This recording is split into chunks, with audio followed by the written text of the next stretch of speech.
morning, everybody. We have gotten up early today because we have a nice, fun tour ahead of us. We are going to meet our guide now at Gora, which is the highest peak on Brač Island, and actually the highest peak on the Adriatic. Is that right?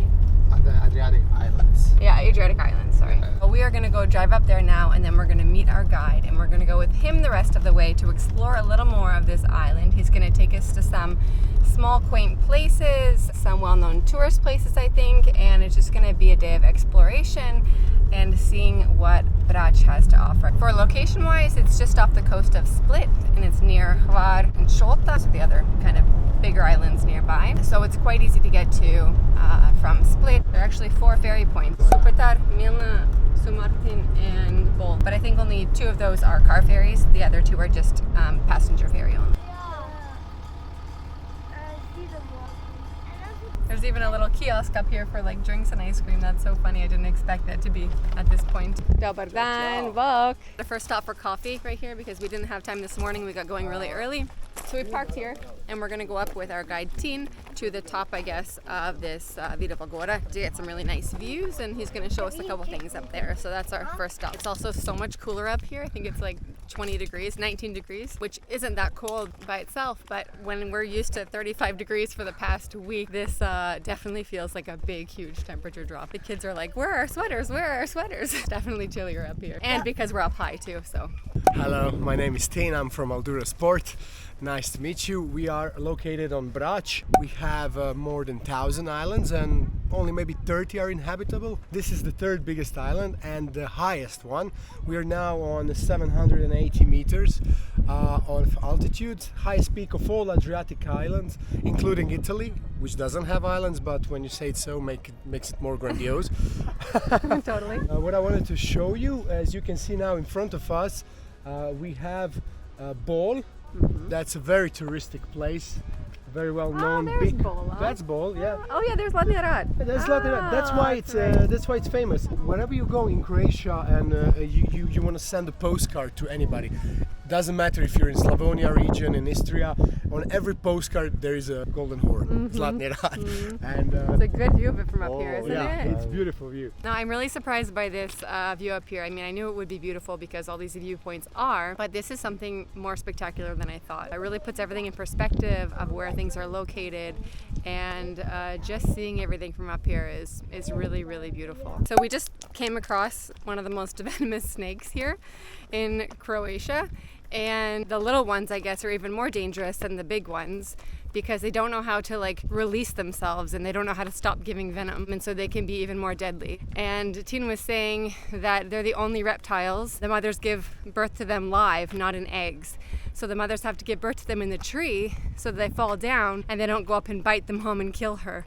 It's like insane. So that was a little bit cuckoo that we just saw one of those snakes, but Tin had us under control and everything was good. Don't worry about it. I know her. I even gave her a name, so it's so fun. We're now very alert watching for any other påskhögs, so wherever we watch, we're definitely a little more aware of our surroundings. And also, I thought they were brown. I thought they were like brownish, blackish, but they're actually gray. Crazy. You know what? You guys, like, do you see how much you learn every single day when we're traveling around? Yeah. Kind of cool, huh? So what's our next stop, Tin? Our next stop is Doni Hvar. It's about 15 minutes from here. It's almost center of the island, familiar for white stone limestone. So Brač is an anomaly in this archipelago here around. In geological forming of this island, something happened that it turned out that to be 97% solid rock, 2.5% soil, and only 0.5% humus, which is nutrient-rich soil. Somehow these plants thrive in this, and we figured out why, because of minerals in limestone. So that's why there is a different taste in olive oil.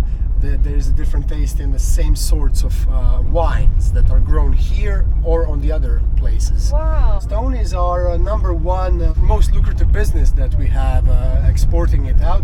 10 steps later there is tourism and then olive oil. So basically we can live off just selling stone. We are now at the We are Galleria. now at Jakšić Gallery in Doni Hvar. We will visit the workshop. We will see where the magic is being done. Then after that we will go see the magic inside the gallery right here. Here is the family gallery.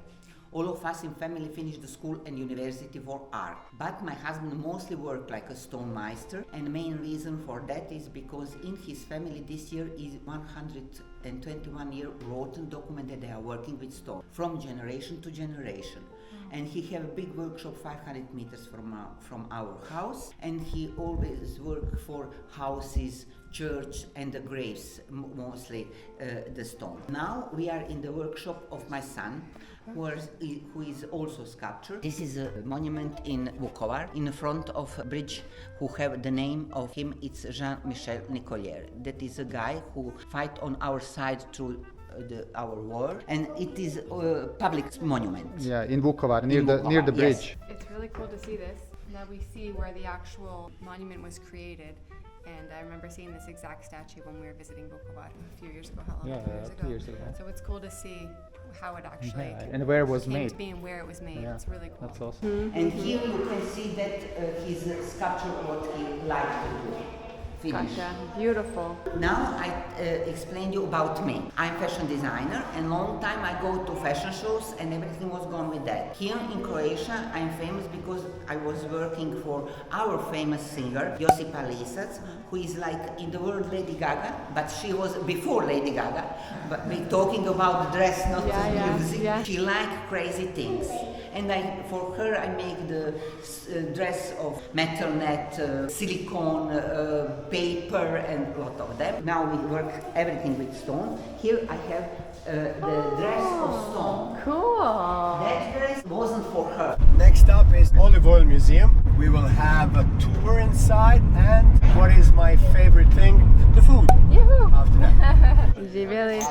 Voila. It's like black olive liquor. Oh, interesting. Cool. First time I've ever tried olive liquor. It's a bit strong. Once again, welcome to the Olive Oil Museum. My name is Rocco, and today I will be your tour guide. So the house you're currently standing in is 400 years old. It started working as an olive mill in 1864.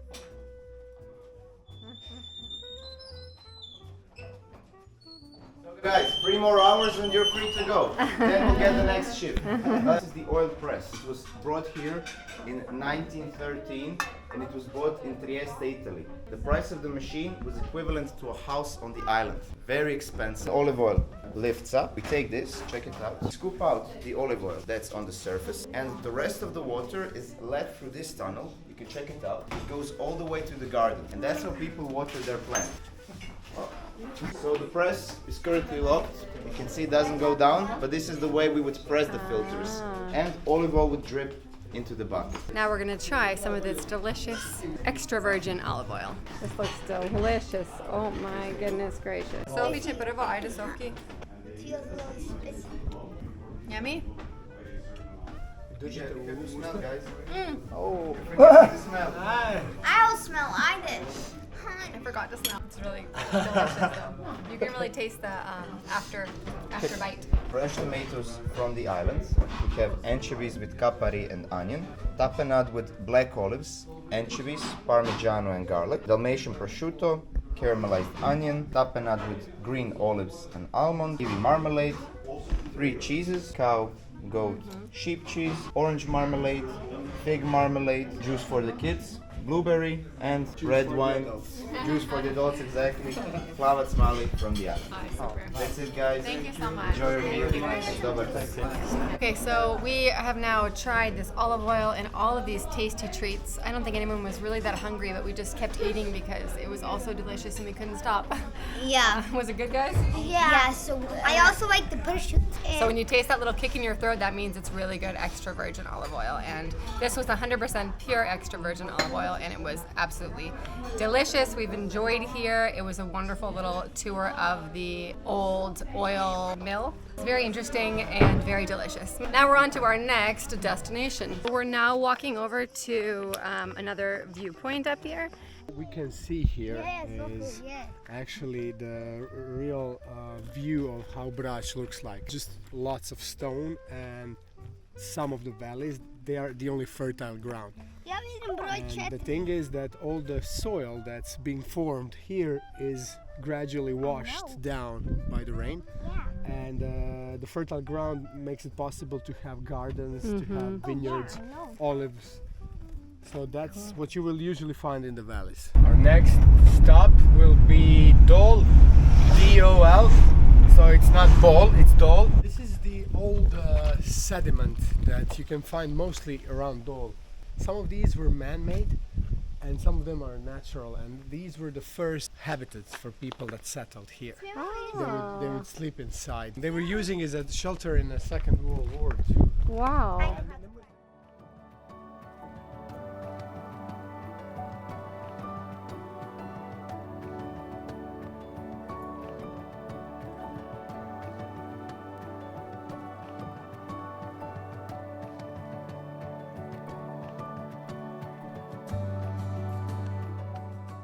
I love all the pomegranates growing around here. They used this in the Second World War to hide from Nazis.